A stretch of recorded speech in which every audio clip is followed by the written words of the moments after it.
안녕하세요. 저는 딸을 둔 60대 엄마입니다. 너무나도 끔찍한 일들을 겪고 이제 겨우 안정을 찾고 있는 상황이라 사연을 써보아요. 저는 반백년을 살면서 나름 무탈한 인생을 지내왔습니다. 그래서 말년까지도 쭉 그대로만 살다 가면 좋겠다고, 또 그럴 수 있을 거라고 믿어 의심치 않았어요. 참 사람 앞길 함부로 예측 못한다지만 하마터면 나이 먹고 큰 수렁에 빠져 살 뻔했지 뭡니까. 제가 지금 적어볼 이야기는 사랑하는 제 딸 얘기입니다. 제 딸 일이 곧 제 일이기도 해서 제가 저와 딸을 위해서 어떠한 사투를 벌여왔는지 들려드리겠습니다. 저는 결혼 생활 고작 10년 만에 남편을 사고로 일찍 잃고 딸과 둘이 지내왔습니다. 30여 년을 둘이서 의지하면서 잘 살아왔죠. 그 전에 남편이 있을 때는 여건이 여의치 않아도 살림 열심히 하고 알뜰하게 아끼고 살면서 우리 식구끼리 행복해보고자 노력이라도 할 수 있었는데, 남편이 죽고 나서는 제 안의 모든 의지가 팍 죽어버려 앞날이 막막하기도 했었습니다. 그럴 수밖에 없는 게 당시에는 젊은 여성들이 돈을 당연하게 버는 시대가 아니었거든요. 또 제가 글도 가나다라 쓰는 것 말고는 잘 못했고 공부도 한번 배워본 적 없어서 경제 활동을 하자니 자신이 너무 없었습니다. 그러나 딸만큼은 저처럼 공부 못해서 바보로 살면 안 되니까 무작정 있는 대로 일을 시작했어요. 남의 집 방바닥 닦아주고 밥 해주면서 어렵게 딸을 키웠습니다. 하지만 그게 제 인생의 고비는 아니었어요. 기운 가세는 다시 세우면 되는 거였고, 남편을 잃은 상실감과 아빠 잃은 딸의 공허함은 시간이 해결해 줄 테니 버티면 되는 거였으니까요. 또 우리 집 기둥이 무너져서 더 어려워진 형편인데도 불구하고 제 딸 또한 절대 굴하는 모습을 안 보였습니다. 어린 나이부터 제가 고생하는 걸 알았는지 말썽 안 부리고 올바르게 자라줬고 좋은 대학을 가 번듯한 호텔리어가 되었어요. 제가 예상했던 대로 열심히 살아내니까 우리 가정에 다시 안정이 찾아오더라고요. 이건 제가 삶을 포기하지 않은 것도 있었고 의지를 굳건히 할 수 있는 딸의 존재가 늘 제 곁에 있었기 때문에 좋은 결과를 내었다고 생각했어요. 제가 딸한테도 그런 마인드를 가르쳐줘서 그런지 딸도 학교 다닐 때 성적을 잘 못 봤더라도 다음에 잘 보면 된다는 긍정적인 마음으로 더 공부를 하더라고요. 딸 또한 저 때문에 좋은 영향 많이 받았다고 직접 얘기를 해줍니다. 그때마다 지치지 않고 달려온 고생이 싹 다 풀리는 기분이었어요. 딸은 20살이 되자마자 저를 돕기 위해 아르바이트를 했었는데 그러지 말라고 해도 저 혼자 고생하는 걸 싫어하던 녀석이었기에 딸은 그저 돈 벌어서 보탬이 되는 걸 좋아했어요. 그래서 강력하게 말릴 수도 없었습니다. 웬만하면 제가 할 수 있는 선에서 끝까지 딸 뒷바라지 해주고 싶었거든요. 돈 신경 안 쓰고 편하게 공부만 했으면 좋겠는 게 제 마음이었는데 또 자식 입장에서는 부모만 고생하는 걸 두고 보기 힘들었나 봅니다. 이것만으로도 제 딸이 얼마나 기특한 아이인지 느껴지시죠? 그래도 딸 덕분에 제가 굳은 일을 좀 줄일 수는 있어서 마음이 편했습니다. 그때부터 우리 가정은 남들과 비슷한 모양새를 갖춰갔어요. 그리고 우리 딸은 남편을 닮아서 미모가 좀 출중한 편이었는데요. 유난이라고 생각할지 모르겠으나 예쁜 우리 딸한테 이상한 놈들이 들러붙지 않을까 엄마로서 걱정이 좀 되더라고요. 대학교 가는 것도 노심초사했는데 직장 생활을 시작했을 때는 여간 불안한 게 아니었어요.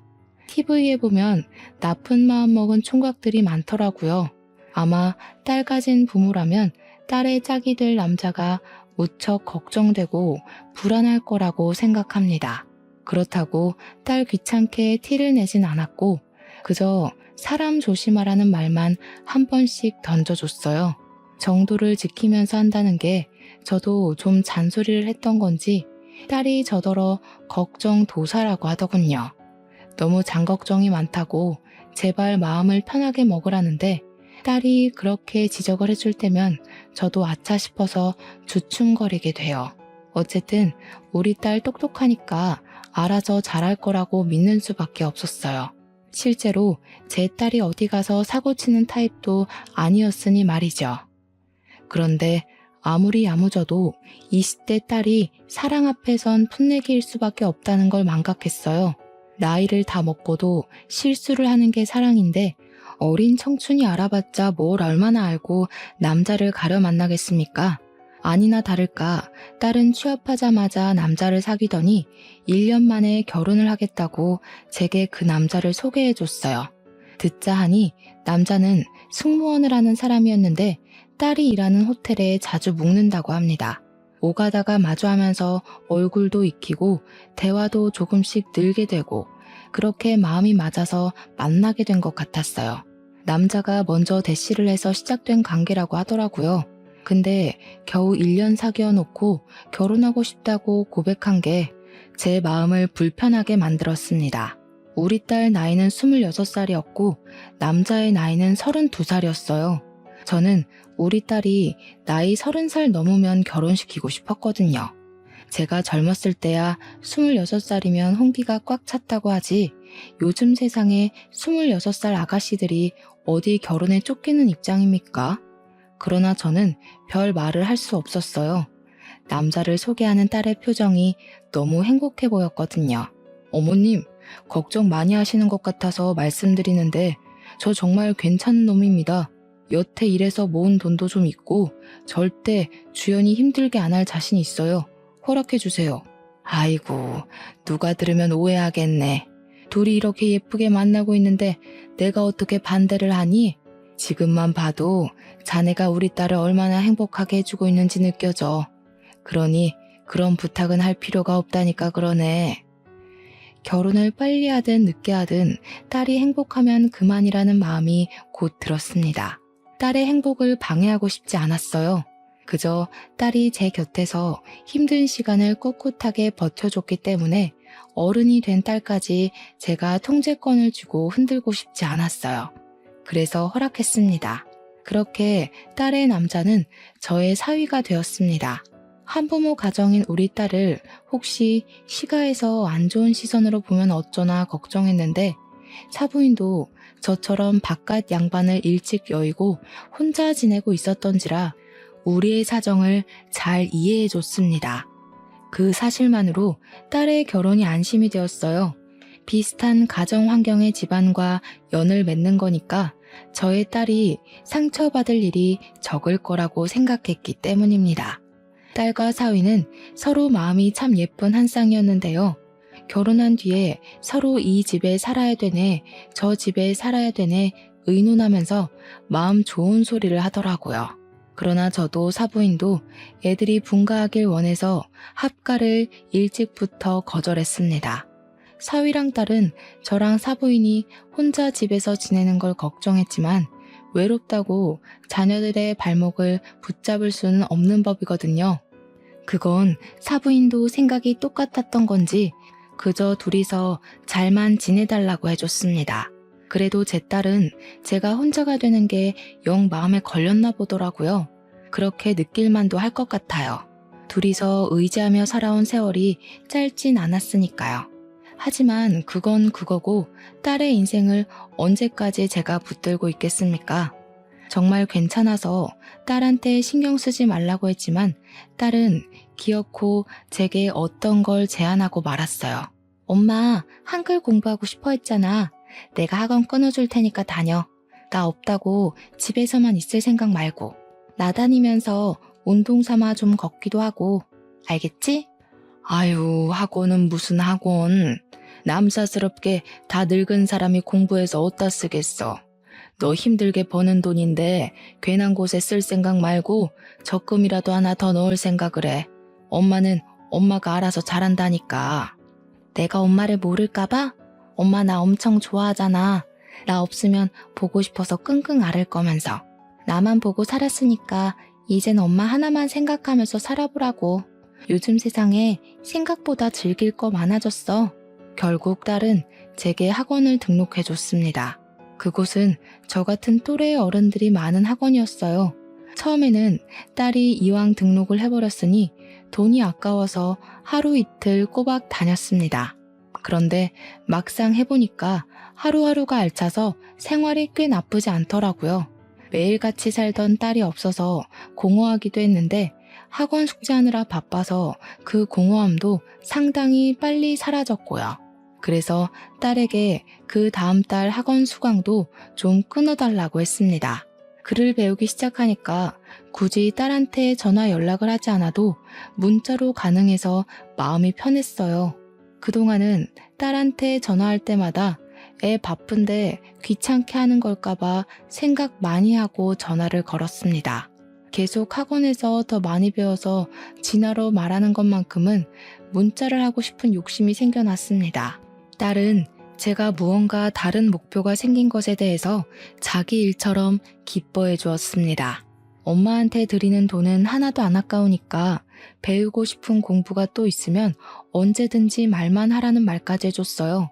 자식한테는 주고만 싶지 받는 건 늘 미안했는데 그래도 물질적인 보상을 받을 때마다 인생 잘 살았다는 느낌이 들어서 좋았습니다. 참! 그리고 한글을 가르쳐주는 선생님이 명문대학원의 한국어 교육과를 나온 베트남 사람입니다. 처음엔 보고 외국인이 있어서 당황했는데 강의를 듣다 보니 외국인이 어쩜 그리 한국어를 잘하고 한국 문화에 대해 잘하는지 저보다 더 한국 사람 같아서 너무 신기했어요.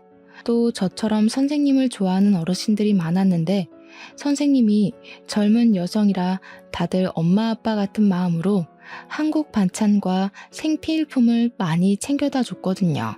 선생님이 굉장히 상냥한 아가씨여서 베트남 간식도 만들어서 수강생들에게 나눠주고 하나하나 숙제도 꼼꼼히 봐주고 하더라고요. 그래서 저도 학원 선생님을 굉장히 좋아했습니다. 타국에서 왔다고 해도 선생님과 제 딸의 연령대가 비슷하다 보니까 외국인이 아닌 딸 같은 마음이 들더라고요.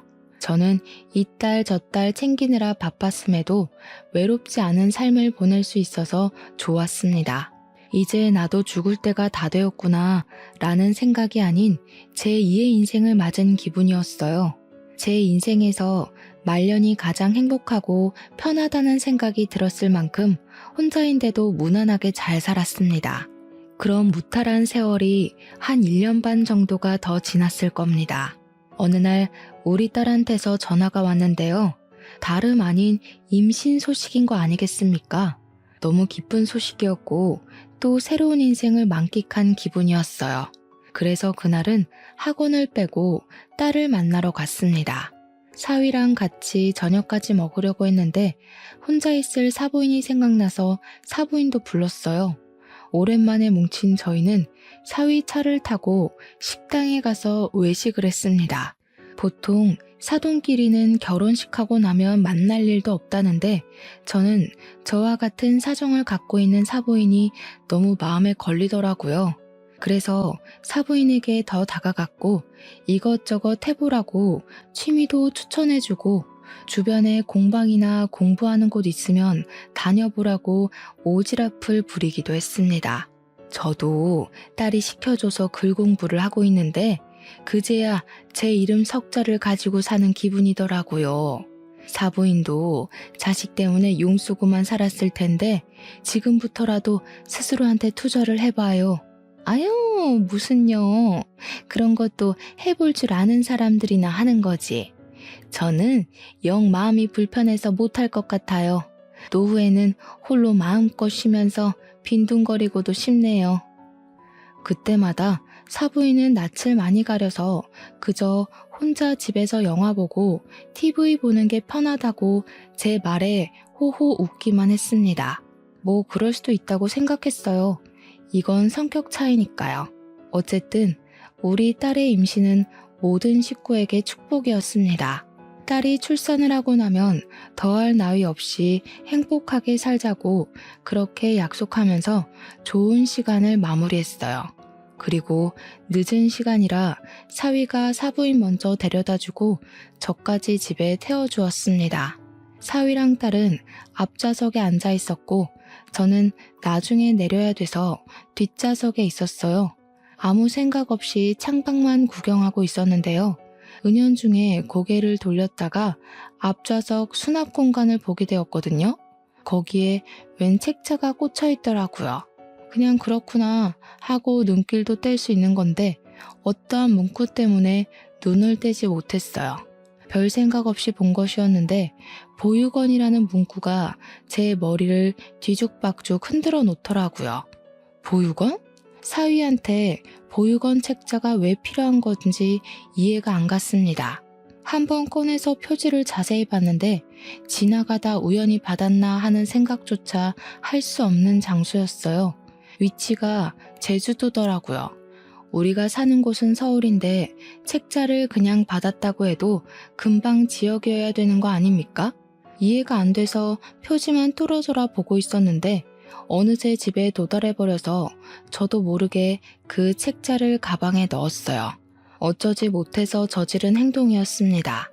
서둘러 딸과 사위에게 조심히 가라고 인사한 뒤 집에 들어와 보육원 책자를 다시 펴봤어요. 가장 뒤편에는 명함 하나가 꽂혀 있었는데 그 보육원 원장의 연락처인 듯 했습니다. 보통 책자를 홍보하더라도 길거리에서 명함까지 주지는 않잖아요.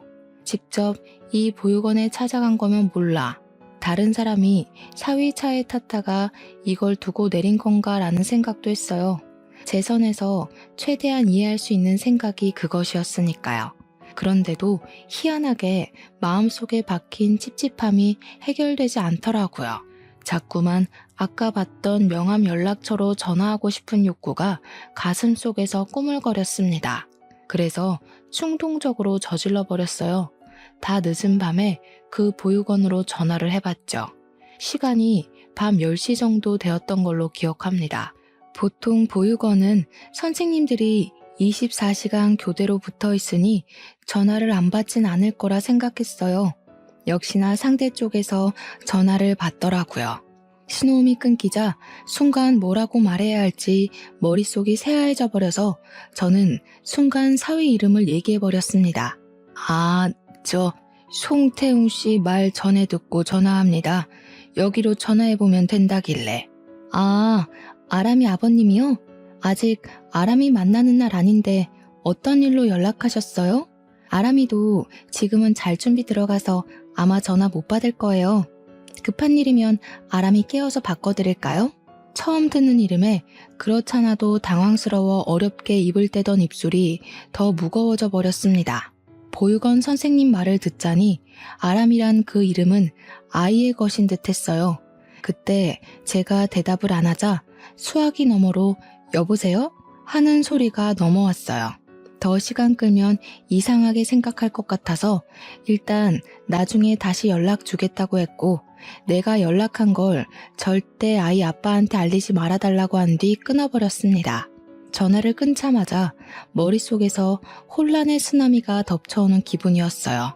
분명 보육원 선생님은 제 사위 이름을 듣고 누군가의 아버님이라 불렀습니다. 아직 제 딸 뱃속에 있는 손주는 태어나지도 않았는데 어떻게 제 사위가 누군가의 아버님이 될 수 있는 거죠? 이게 사실이라면 제 사위가 두 집 살림을 하고 있다는 소리밖에 안 되잖아요.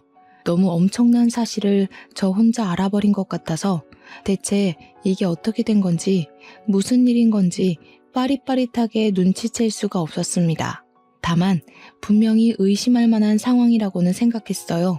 전화했을 때 보육원 선생님이 우리 사위가 아직 그 아이를 만날 날이 아닌데 왜 전화했냐고 물었잖아요. 그렇다는 말은 우리 사위가 그 보육원에 아람이란 아이를 만나러 주기적으로 찾아가고 있다는 말 아니겠습니까? 한편으로는 혹시 후원을 하는 아이인가? 그런 생각도 했어요. 만약 그렇다면 후원자를 부를 때 그 아이의 아버님이라고 부르기도 하는지 또 궁금하더라고요. 이 부분은 제가 뭘 아는 게 없어서 좀 답답했습니다. 제가 당장 물어볼 수 있는 사람은 딸뿐이었는데 임신을 하고 있는 딸에게는 안정 때문이라도 더더욱 알릴 수가 없었어요. 사실인지 아닌지도 모를 말 때문에 사위와 딸이 다투게 된다면 그것 또한 걷잡을 수 없는 스트레스가 될 거 아닙니까? 저는 그날 밤새 고심하다가 학원 갔을 때 수업 마치고 선생님께 따로 물어봤습니다. 선생님 말로는 아주 어린아이의 경우 후원자가 생기면 간혹 아버지, 어머니라고 불러주기도 한다고 했어요. 그 소리를 듣는데 얼마나 안심이 되었는지 모릅니다. 괜히 말도 안 되는 걸로 사위를 의심할 뻔했어요.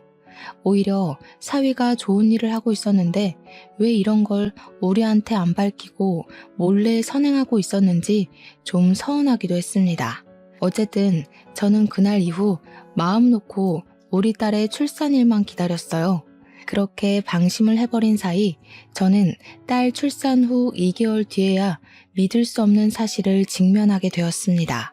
제주도 출장 때문에 집을 비우게 된 사위 때문에 제가 딸 집에 가서 이틀 밤을 자기로 했었어요. 겨우 이틀 밤 자는 건데도 딸 생각하는 엄마 마음이 다 그렇듯 가는 김에 딸에게 이것저것 해주고 싶어서 저는 짐을 바리바리 싸들고 딸 집을 갔습니다. 그때 딸이랑 저녁을 먹으면서 딸한테 어떤 얘기를 들었는데요. 남편이 며칠 전부터 제주도 가서 사는 건 어떠냐고 물어보네. 갑자기 웬 제주도냐니까 어머님도 제주도 이사 가려고 준비 중이라더라고. 딸은 제 의견을 듣고 결정할 생각이었는지 저보고도 제주도에 같이 가서 살지 않겠냐고 물었습니다. 저는 그 소리를 듣자마자 제주도란 단어에만 꽂혔어요. 문득 제주도 보육원에 그 아이가 떠올랐습니다. 설마 제주도 보육원에 있는 아람이란 아이 때문인가 싶은 직감이 드는 겁니다. 저는 그제야 딸에게 제주도 보육원에 대해 물어보았어요. 먼 타지로 후원을 하는 거라면 사부인이나 저는 몰라도 마누라인 딸은 알고 있을 거라고 생각했거든요. 혹시 송서방이 제주도에 대해서 다른 말은 한 적 없어? 제주도에 보육원 봉사를 다닌다든지 후원을 한다든지. 당황스럽게도 딸도 사위가 후원이나 보육원 방문하는 걸 들어본 적 없다고 했습니다. 그 말을 듣자 저는 한동안 묵혀두었던 불안감이 다시 기어 올라오는 기분이었습니다. 심지어 딸은 사위랑 연애를 할 때도 보육원 얘기하는 건 못 들어봤다고 했어요. 적어도 부부끼리는 후원 사실을 알렸을 줄 알았는데 딸까지 모르게 숨기고 있었다면 아무래도 후원은 아닌 듯 했습니다. 확실히 이상했죠. 그리고 저는 다시 지난날 기억을 떠올렸어요. 아람이 아버지라고 했던 보육원 선생님 말이 계속 머릿속에 맴돌았습니다. 이렇게 된 이상 이걸 알아볼 수 있는 방법은 제가 직접 보육원을 찾아가는 것밖엔 없다고 생각했어요. 저는 결국 다음날 딸에게 학원 가는 척하며 집을 나섰고 제주도 비행기를 탔습니다. 바로 그 보육원을 찾아갔어요. 갔더니 외부인이라도 친절하게 맞이해 주더라고요. 저는 그곳에서 제 사위 이름을 댔고 지난번에 아람이 때문에 전화했던 사람이라고 소개했습니다. 그제야 거기 선생님들이 저를 아는 채 해주었어요. 아람이랑 어떤 관계냐고 묻는 선생님들 말에 저는 내가 누군지, 내 사정이 어떤지, 사위랑 무슨 관계인지 먼저 밝힌 뒤 아람이에 대해 물었습니다. 그러니 선생님들이 갑자기 말해주길 꺼려하더라고요. 저를 이상한 사람 보듯 서로 눈치를 보기도 했습니다. 안 그래도 아람이 아버님 곧 오실 거예요. 물어보시는 것들은 저희 입장에서 아람이 아버님 허락 없이 함부로 대답해 드릴 수 없을 것 같아서 직접 물어보시는 게 좋을 것 같네요. 아니요. 제 상황 들으셨으니까 사위놈이 뭘 숨기고 있는지 아실 거 아닙니까? 그놈 내 사위라고요. 나도 모르는 손주가 있다는 건 말이 안 되잖아요. 좀 도와주세요. 이게 어쩌면 아람이를 위한 길일 수도 있다고요. 제가 사정하면서 조르자 선생님들은 결국 백기를 들었고 제게 사위에 대해 알고 있는 걸 얘기해주기 시작했습니다. 일단 아람이란 아이는 사위의 아들이 맞다고 했어요. 아람이는 우리 딸이랑 결혼하기 전부터 이 보육원에 맡겨진 아이였고, 아람이 엄마 되는 사람은 외국인인데 애 낳다가 과다출혈로 사망했다고 했어요. 아람이 엄마랑 사위는 직업이 똑같아서 오다 가다 잘 마주쳤던 사이였는데 그게 인연으로 발전되어 애까지 생긴 것 같더라고요. 사위는 엄마 잃은 아들을 혼자서 내버려 두기가 좀 그래서 그 애를 데리고 한국으로 들어와 보육원에 맡겼다고 합니다. 웬 듣도 보도 못했던 사정이라 저는 충격에 한동안 자리에서 일어나지 못했습니다. 근데 제가 여기서 의문을 느꼈던 부분이 또 하나 있었는데요. 선생님들이 해주는 얘기를 들으면 들을수록 어디서 많이 들어본 스토리 같다는 것이었어요. 그 생각은 머지않아 해결이 되었습니다. 우리 사위랑 직업이 똑같았다. 오다 가다 많이 마주친 인연 때문에 사귀었다. 외국인과 한국인의 커플? 그 사이에서 아들을 가졌었다. 이 사실은 전부 다 제가 다니고 있는 학원 선생님의 스토리와 흡사했어요. 얘기를 듣는 도중에도 얘기가 끝난 후에도 왜 학원 선생님이 자꾸 생각나는 건지 몰랐어요. 일단 저는 사위가 곧 온다는 말에 황급히 자리를 떠야 했습니다. 역시나 선생님들께는 비밀 보장을 부탁했고 보육원 근처에 숨어 있었어요. 그리곤 제발 아니길 바랬던 우리 사위를 목격해버렸죠. 사위가 보육원으로 들어가자 남자아이로 보이는 꼬마애가 뛰어와서 사위를 덥석 안아주는데 분명 아빠 그렇게 말하는 걸 들었습니다. 그 장면을 휴대폰으로 찍으면서도 어이가 없었어요. 근데 더 어처구니가 없었던 건 한 타임 늦게 나타난 사부인의 존재 때문이었습니다. 그러니까 이건 지금 사위가 몰래 애 갖고 있다는 걸 사부인도 다 안다는 소리가 돼요. 우리는 같은 아픔을 가진 식구인 줄 알았는데 감히 나랑 딸한테 사기를 치고 결혼을 진행하다니 너무 화가 났습니다. 저는 확실한 장면만 휴대폰에 담고서 더 보지도 못하고 바로 서울로 날아갔어요. 그리곤 혼자 있는 딸 집에 가서 얼른 딸한테 짐 챙기라고 일렀습니다. 영문을 모르던 딸은 계속 저한테 왜 그러냐고 붙이면서 짐도 안 싸고 손 놓고 있길래 결국 그 자리에서 다 말해주었습니다. 송서방한테 애가 있대.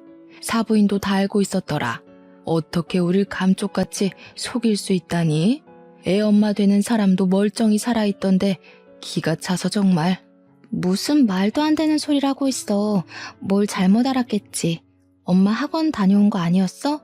갑자기 뭐 때문에 이러는 건데. 제 말을 이해도 못하고 믿지도 않는 딸에게 저는 제주도에서 찍어온 영상을 보여줬습니다. 그러자 제 폰을 아사가 몇 번이고 재생해서 확인하던 딸도 저처럼 크게 충격을 받았어요. 거짓말이라고 우길 수도 없게 동영상 찍힌 날짜부터 영상 파일에 제주도라고 뜨는 위치까지 그리고 사위 얼굴과 사부인 얼굴까지 똑똑히 보이자 딸은 아예 반박하지 못했습니다. 그렇게 저는 딸을 데리고 집으로 돌아오게 되었고 바로 학원 선생님에게 전화를 했어요. 언제나 상냥한 선생님 목소리가 들리자 착한 선생님한테 몹쓸 짓을 했을 사위놈이 더 미워지더라고요. 저는 선생님에게 사위 이름을 대면서 아들을 낳았다고 했는데 혹시 애아빠 이름이 송태웅 맞냐고 물었습니다. 그러자 선생님이 깜짝 놀라면서 어떻게 알았냐고 하더라고요. 제 예측이 맞아서 정말 기가 차고 마음이 아팠지만 저는 차근차근 설명을 해주었어요. 선생님은 끝내 울음을 터뜨리고 말았습니다. 그 새끼가 자기 앞날에 우리 아기 존재가 방해된다고 훔쳐갔어요. 제가 그 새끼 조지려고 한국에 들어온 거거든요. 근데 도무지 찾을 수가 없어서 세월만 보내고 있었어요. 울면서 제게 하소연하던 선생님은 울음을 진정하자마자 분노를 표하면서 당장 우리 사위를 만나고 싶어 했습니다. 그러나 사위를 만나기 전에 태어나서 한 번도 안아보지 못했던 아들 먼저 만나고 싶다 했어요. 저더러 혹시 애가 어디 있는지도 아냐는 선생님의 말에 저는 보육원 주소랑 연락처 알려줬고 아람이란 이름을 가진 아이라는 것도 가르쳐 주었습니다. 선생님은 저한테 연신 감사 인사를 하면서 또 한참 울다가 전화를 끊었어요. 선생님이라고 해봤자 우리 딸처럼 나이 30을 바라보고 있는 20대였거든요. 부모님도 돌아가시고 없다고 들었는데 타국에서 고생하는 선생님을 생각하니 마음이 너무 아렸습니다. 그리고 다음날 사위가 집으로 복귀를 했는지 집에 딸이 없어서 전화를 하기 시작했어요. 불티나게 부재중이 찍힌 후에야 딸이 스피커폰으로 전화를 받았는데 사위 목소리가 아주 가식투성이더라고요. 그것에 더 성질난 딸이 하루 동안 사위에게 하고 싶던 말을 참았던 걸 모조리 쏟아냈습니다. 도저히 이해가 안 돼서 그러거든? 어떻게 애가 있으면서 그걸 숨길 수가 있어? 어떻게 멀쩡히 살아있는 마누라까지 죽었다고 뻥치고 애까지 보육원에 버려? 나한테 제주도 가자고 한 것도 그 애 때문이지? 내가 몰랐으면 끝까지 숨기려고 했어? 심지어 어머님까지 한패라며? 여보, 뜬금없이 무슨 소리야? 앞뒤 설명도 안 하고 갑자기 뭐? 애라니. 내가 무슨 애가 있어. 말이 되는 소리래. 그럼 그 동영상은 어떻게 설명할 건데? 당신한테 방금 날린 동영상 있지? 전화 끊고 그거 본 뒤에 변명 제대로 생각해서 다시 연락해. 딸은 그대로 사위 전화를 끊어버렸습니다. 딸이 제 폰에 있는 동영상을 받아 가서 통화 도중에 사위한테 보냈어요. 아무래도 전화가 바로 안 오는 거 보니까 사위가 딸 말대로 제대로 된 변명이라도 생각해서 연락할 모양인 듯 했습니다. 그리곤 시간이 꽤 흘러도 사위한테서 다시 연락이 오질 않았어요. 변명조차 안 하는 사위에게 더 화가 난 딸은 사위에게 더 이상 기회를 주지 않고 문자로 이혼을 통보해버렸습니다. 그런데 사위가 의외의 방안을 생각해냈더라고요. 그 사실을 바로 사부인한테 얘기했던 건지 사부인이랑 같이 우리 집을 찾아온 거 아니겠습니까? 사부인, 이것 좀 보세요. 우리 아들 이혼한 적 없고 사부인이 보셨다는 애도 호적에 없어요. 그런데 이혼이라니요. 적어도 저희한테 물어보고 확인한 뒤에 결정하셔야죠. 말도 안 되는 사실 가지고 어떻게 멀쩡한 애들 사이를 갈라놔요? 지금 종이 쪼가리 가지고 변명하는 거예요? 그렇다고 제가 본 애가 사위애 아닌 건 아니잖아요. 사위애가 아니라는 걸 증명하려면 가족관계 증명서가 아니라 유전자 검사 결과를 들고 왔어야죠. 사위애가 맞으니까 그 애한테 양육비도 주고 있는 거 아니에요? 도대체 우릴 얼마나 호구로 볼 생각이에요? 그래요. 내 아들애 맞아요. 양육비 주는 게 걸려서 그래요? 그까짓 거 안 주면 그만이에요. 우리 아들이 착해서 그래도 지 씨로 태어난 자식이라고 책임지려고 했던 거라고요. 그 아이는 사부인이랑 며느리가 싫다고 하면 그 길로 끊으면 그만인 관계예요. 그딴 것도 자랑이에요? 어떻게 핏줄을 버린 애만에 함부로 짓거릴 수가 있어요? 이렇게 무서운 사람들인 줄 알았으면 절대 내 딸 안 보냈을 거예요. 다 필요 없으니까 저희 소송할 겁니다. 돌아가세요. 고소할 거란 말에 사부인은 저희에게 애원하던 걸 관뒀고 바로 얼굴색이 돌변해버렸습니다. 상견례 때 봤던 내내 하던 착한 얼굴은 다 사라지고 표독스럽기 그지없는 분위기로 바뀌었어요. 부모나 자식이나 참 매정하네. 부모 없는 애가 불쌍하지도 않아요? 두 사람 말대로라면 우리 아들이 그 애를 갖다 버려야 된다는 건데 그게 도리에 맞는 행동이라는 겁니까? 고상한 척은 다 하더니 진짜 몰상식한 건 당신들이네. 어디다 비교해요. 책임질 짓을 했으면 당연히 책임져야지. 그게 뭐 대단한 일이라고 땅떵거리는 겁니까? 아무데나 싸지르고 애 만든 걸로 모자라 멀쩡히 살아있는 부인까지 죽었다 뻥치지 않았어요? 불쌍한 애를 엄마도 못 만나게 보육원에 숨겨두는 게 더 몰상식한 거 아닌가요? 애엄마라니 이건 또 무슨 소리래? 애엄마 죽었거든요? 지금 보니까 사부인이 말 지어냈는데 선수시구나? 애엄마가 살아있었으면 내가 우리 아들을 왜 장가 보냅니까? 그 애랑 엄마랑 결혼시켰지. 왠지 사부인이 애엄마 죽었다고 우길 것 같았습니다. 그래서 제가 선생님을 이리로 불렀어요. 그날 선생님은 비행기 편이 결항되어 제주도로 가지 못했고 사부인과 사위가 우리 집을 들이닥쳤을 때 제가 몰래 연락을 넣었어요.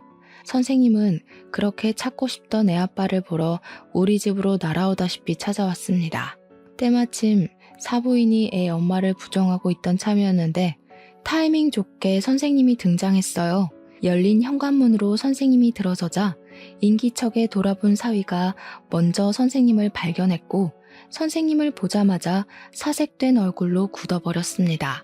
그 전까지만 해도 사위는 사부인 뒤에만 숨어서 당당하게 어깨 펴고 있었는데 선생님과 마주하게 되니 그 기세가 한순간에 무장해제되고 말았어요. 선생님은 사위 얼굴을 보자마자 그간 당했던 서름이 폭발했는지 사정없이 사위의 귀싸대기를 날려버렸어요. 이 쓰레기 새끼야. 감히 내 아들을 데리고 도망을 쳐? 여태 숨느라 고생 많았겠다. 내가 죽었다고 소문내고 다녔다면서? 날 버리고 싶었으면 그냥 조용히 떠날 것이지. 왜 내 아들까지 데려가? 선생님이 악을 지르자 놀란 사부인은 당황한 기색을 지우고 뒤늦게 선생님에게 대항했습니다. 선생님을 엄청나게 싫어했었는지 바로 막말을 퍼붓더군요. 이 천박한 게 누굴 손대? 그러게 애를 낳긴 왜 낳아? 돈 줄 테니까 지우라고 했지. 네가 어른 말을 귓등으로 쳐들으니까 이사달이 난 거 아니야. 내가 너 이럴 줄 알았다. 우리 아들 앞길 막을 줄 알았어. 너처럼 싼 년이 우리 아들을 넘본 것부터가 주제 넘는다고 생각했는데 기어코 사고를 쳐? 사부인은 기본적으로 선생님이 외국인이라 무시하고 있었습니다. 듣자 하니 사위랑 선생님 사이에서 애가 태어난 후 사위가 당황해서 사부인한테 말을 한 것 같더라고요. 그래서 사부인은 자기 아들이 외국인이랑 사고친 걸 몰래 해결해준다고 사위한테 애 훔쳐라, 애 버려라, 애는 한국 보육원에 숨겨라 등등 이 파렴치한 짓을 시켰던 거였어요. 사부인은 우리한테 화가 난 감정을 외국인 하대하듯 선생님에게 풀었습니다. 선생님을 마구마구 패면서 자꾸 선생님 때문에 사위 앞길 망했다고 원망을 해댔어요. 더 이상 그 모습을 볼 수 없었던 저는 급히 주변에 있는 걸 주워들었고 바로 사부인에게 던져버렸습니다. 마침 제가 던진 게 우리 손주 똥기저귀 갈아놓은 거였더라고요. 기저귀가 날아가는 힘에 못 이겨 풀어졌는데 그 때문에 사부인 머리통에 노란 똥이 덕지덕지 묻었습니다. 냄새로 이물질의 정체를 눈치챈 사부인이 악 비명을 지르며 꼼짝도 못하고 서 있었어요. 그러자 사위가 안절부절 못하면서 이게 뭐하는 짓이냐고 저한테 성질을 내는 겁니다. 아무리 경우가 없어도 그렇지 어떻게 사돈되는 사람을 이런 식으로 대하세요? 당장 저희 엄마한테 사과하세요. 무슨 이유가 있든 폭력은 정당화 안 된다고요.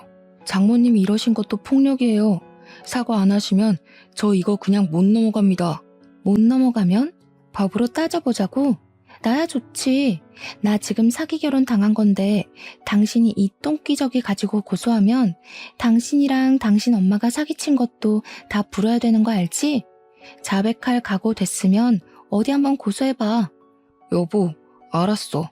진정해. 내가 잘못했어. 근데 나 진짜 당신이랑 이혼하고 싶지 않아. 저 여자 사랑한 적 없고 애도 끝까지 책임질 생각 없었어. 당신은 저 여자랑 다르단 말이야. 나 당신한테는 다 진심이었다고. 당신을 믿고 안 믿고는 내 몫이거든? 근데 이미 당신이랑 당신 엄마가 어떤 사람인지 알아버렸는데 어쩌냐? 나 지금 당신 얼굴 마주보고 있기만 해도 치가 떨려. 나더러 앞으로 범죄자를 데리고 살라고? 우리 애 아빠 할머니 될 사람으로 범죄자를 두라고? 그럴 바엔 버리는 게 낫다고 보는데? 사위는 이혼하자는 딸의 말에 똥줄이 탔는지 답답해했습니다. 대체 자기가 답답할 게 뭐 있는지 모르겠네요. 자기 분에 못 이긴 사위가 딸을 붙잡으려고 하자 그건 또 지켜볼 수 없던 저는 쓰레기통에 있는 똥기저귀를 들고 사위 앞에 가서 휘저었어요. 사위가 놀라서 황급히 뒷걸음질 치더라고요. 네 자식 똥인데도 더럽냐? 그러니까 자네가 그 정도밖에 안 되는 거야. 자넨 아빠들 자격이 없어. 결혼을 100번 1000번 해봐라. 너 같은 놈은 여시 같은 엄마 치마폭에서 나오질 말아야 돼. 괜히 다른 집 귀한 딸내미 고생시키지 말고 네 엄마 뒤치다거리나 하고 살아. 이 이상 그들과 말을 섞어봤자 같은 말만 반복될 거라고 생각했어요.